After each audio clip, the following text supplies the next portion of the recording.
তুমি নারী হয়ে আমার সঙ্গ দিয়েছো, কোনোদিন তুমি আমার কাছে কিছু চাওনি। আজকে তুমি এই সোনার হরিণটা চাইলে আর আমি তোমায় দেবো না? নিশ্চিত দেব। ভাই লক্ষ্মণ, শোনো ভাই, তুমি এই সীতামায়ের কাছে অপেক্ষা করো। আমি যতক্ষণ ফিরে না আসবো ততক্ষণ কিন্তু তুমি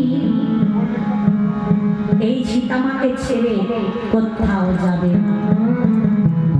কথা দাও দাদা, আমি তোমায় কথা দিলাম, তুমি যতক্ষণ ফিরে না আসবে আমি ততক্ষণ তোমায় ছেড়ে যাবো।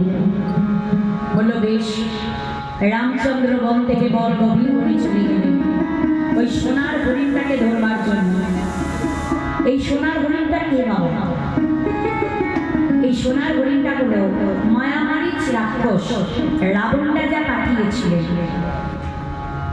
রাবণ রাজা এই মায়ামারীচ রাক্ষসকে পাঠিয়ে দিয়ে হঠাৎ সেই সোনার হরিণটা গভীর মনে দিয়ে চিৎকার করে উঠল, ভাই লক্ষ্মণ, প্রাণ যায়, রক্ষা করো, আমায় রক্ষা করো।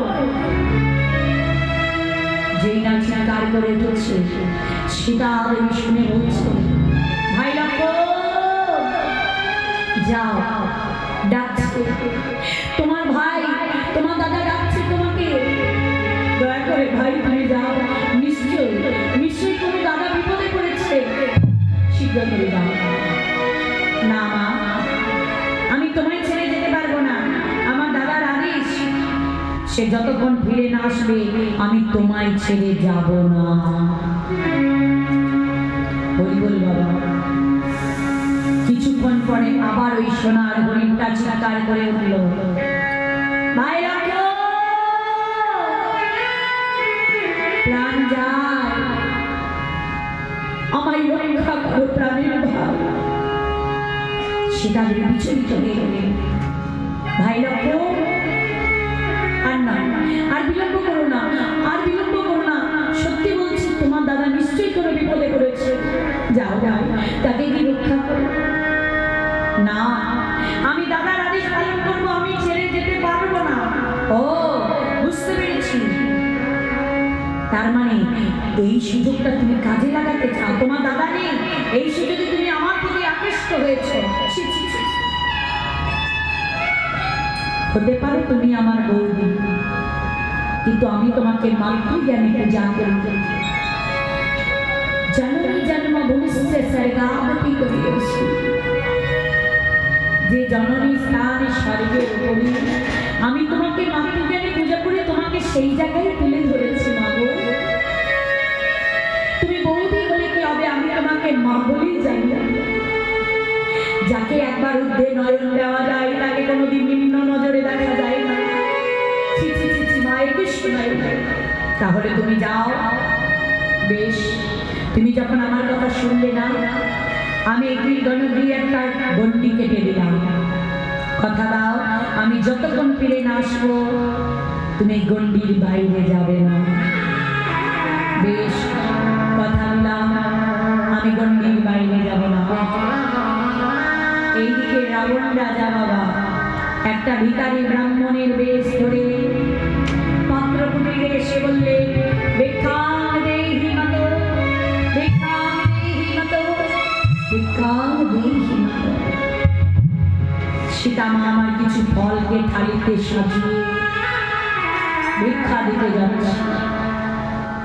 যেই না ভিক্ষা দিতে যাচ্ছে বাবা, হরি বল হরি বল, দাঁড়াও, আমি তো ভিক্ষা নেব না। কেন বাবা, কি হয়েছে? আমি কি কোনো দোষ করেছি? আমি কেন অপরাধ করেছি? করেছো তুমি, তুমি গরিবের ভিতর থেকে আমায় ভিক্ষা দিচ্ছ। আমি তো কোনো বন্ধনের ভিতর থেকে ভিক্ষা নিই না, আমি সন্ন্যাসী মানুষ, ত্যাগ করাই হলো আমার কর্ম, তাই আমি বন্ধনের ভিতর থেকে কোনো ভিক্ষা নেব না। আচ্ছা মায়েরা, একটা কথা বলুন তো, আমাদের বাড়িতে তো ভিখারি আসে না? আমাদের ঘরে দেখবেন বাইরের দরজা একটা চৌকাঠ আছে, চৌকাঠ করা আছে না? যখন ভিখারি ভিক্ষা দিতে আসে তখন আমরা কি করি? ভিক্ষাটা বাইরে দিয়ে দিই না ঘরের ভিতর থেকে দিই?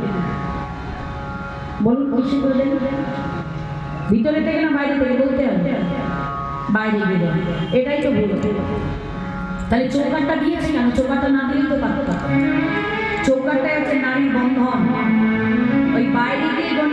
হয়েছিল বলেই তো সীতা হরণ হয়েছিল। ভিক্ষা দেওয়া নিয়ম হচ্ছে চৌকাঠ, মানে ঘরের ভিতর থেকে ভিক্ষা দিতে হয়, বাইরে গিয়ে হবে। তাই সীতামাকে যখন বললেন যে তুমি বাইরে এসে ভিক্ষা দাও, বলছে বাবা আমি তো গণ্ডির বাইরে যেতে পারবো না। তাহলে বেশ, আমি তোমার ঘরে থেকে ভিক্ষা নেবো না, আমি এক্ষুনি চলে যাবো। জানো তো দ্বারে থেকে যদি কোনো সন্ন্যাসী ভিখারি ব্রাহ্মণ চলে যায়, তার সংসারে অমঙ্গল হবে, সংসারে অমঙ্গল হবে না। অমঙ্গলের কথা বলবেন না বাবা। আমি এক্ষুনি আমার স্বামীর আত্মলাভ চিৎকারি শুনেছি, আমার মনটা বিচলিত, আমার মন ভালো নেই, আমি এক্ষুনি আপনাকে গণ্ডির বাইরে গিয়ে ভিক্ষা দিচ্ছি।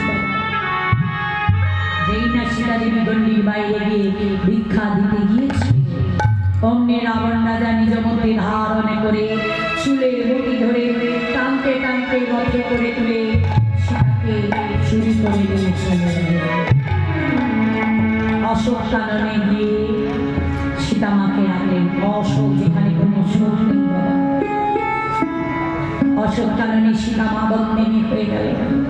এইদিকে মায়ামারী রাক্ষসকে বধ করে রাম লক্ষ্মণ পত্র কুটিরে ফিরে আসে। সীতা, সীতা, ওই সীতা, তোমাকে তো আমি দেখতে পাচ্ছি না।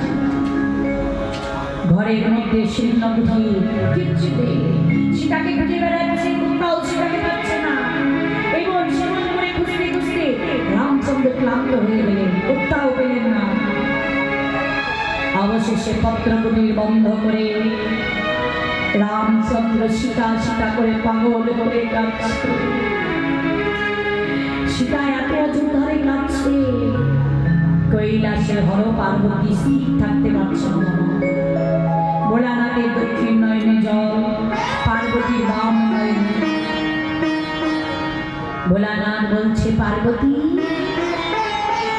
তোমার বাম নয়নে জল কেন, কি হয়েছে? দেখো দেখো ত্রেতা যুগে রামচন্দ্র কাকে, রামের নয়নে জল আমি সখী গাড়ি গাড়ি, ভগবান কাকে ভক্ত হয়ে আমি সখী গাড়ি, আমি সহ্য করতে পারছি না। আচ্ছা বলা না, তুমিও তো কাঁদছো, আমি কাঁদছি কেন জানো? ভগবানের চোখের জল থেকে আমি স্থির থাকতে পারছি না। সীতাকে কতটা ভালোবাসা, একটা পুরুষ তখনই কাঁদে যখন গভীরে ব্যথা লাগে বাবা। রামচন্দ্রের চোখে জল, সীতা সীতা বলে কত কাঁদছে। আচ্ছা পার্বতী, তোমার নাম না মহামায়া, তোমার নাকি বড় মায়া আছে। কলির দেবী তোমার মায়ায় পড়ে ভগবানের মতো ধনকে ভুলে যায়, তুমি কি পারো না একবারে রামচন্দ্রের মন ভুলাইতে, রামের নয়নের জল মোছাইতে? পারি, আপনি আদেশ দিলে নিশ্চয়ই আমি জল মোছাতে পারি। যাও শীঘ্র করে গিয়ে রামচন্দ্রের চোখের জল নিবারণ করে এসো। পার্বতী মা মায়া সীতা রূপ ধারণ করলেন। মায়া সীতা রূপ ধারণ করে পত্র কুটিরে এসে বড় আদরের ডাক রাখছে, রঘুমণি রঘুমণি, দরজা খোলো। যেই না রামচন্দ্র রঘুমণি শুনি দরজাটা খুলেছে, মা মা বলে চরণে লুটিয়ে পড়েছে। সীতা বলছে কি, আমার পায়ে ধরছো কেন, আমায় মা বলছো কেন? আমি যে তোমার সীতা না গো মা, সন্তানের মনের ব্যথা ওলাইতে তুমি মা আমার কাছে এসেছো আমার চোখের জল মোছাইতে। না না না না স্বামী, তোমার ভুল হচ্ছে, আমি সীতা, আমি তোমার মা নই। থামো মা, থামো। তুমি আমার কাছে ধরা পড়ে গেছো, তুমি আমার কাছে ভাবি দিতে পারোনি মা। তুমি মায়া সীতা রূপ ধারণ করে এলে কি হবে?